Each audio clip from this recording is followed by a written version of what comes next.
You're going to fall in love with your stacked dado cutter once you learn this method. My stacked dado came with 4 1/8 inch chippers, one 1/16 inch chipper, and one 3/32 inch chipper, which is what's needed for plywood since it's always a little bit too thin.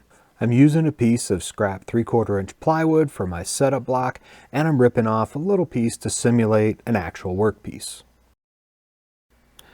I start out with the 2 outer blades, which are 1/8 inch thick, and the 4 1/8 inch thick chippers, but that winds up an actual 3/4 of an inch, which is too thick for this undersized plywood.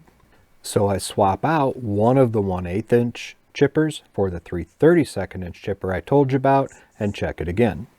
I select the chippers that leave the dado thickness a little thinner than the thickness of the workpiece. If you start off too thick, this method won't work. Next, I install the dado stack on the table saw using all of the shims that my set came with. This will make the dado in the setup block wider than the workpiece, which is exactly what we need to do at this point in the setup. I set the depth of cut for about half the thickness of this piece of plywood. Now, since this is a setup block, the depth of cut isn't super critical. Next, I run the dado in the setup block. After I made the dado, I removed the dado stack from the table saw and recovered all the shims. Place the workpiece in the dado and then put as many of the shims in the dado as you can. Don't force them and only use the ones that fit right.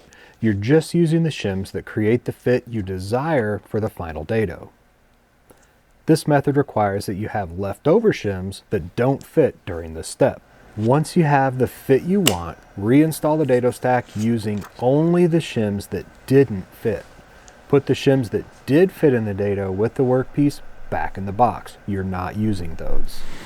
Run a dado in some scrap and test the fit. Once you get confident in this method, you won't need to test fit on scrap anymore. I know that technically this is a groove, not a dado, but it serves our purposes just fine. The final fit of the workpiece in the dado is exactly like it was during the test fit with the shims that we didn't use.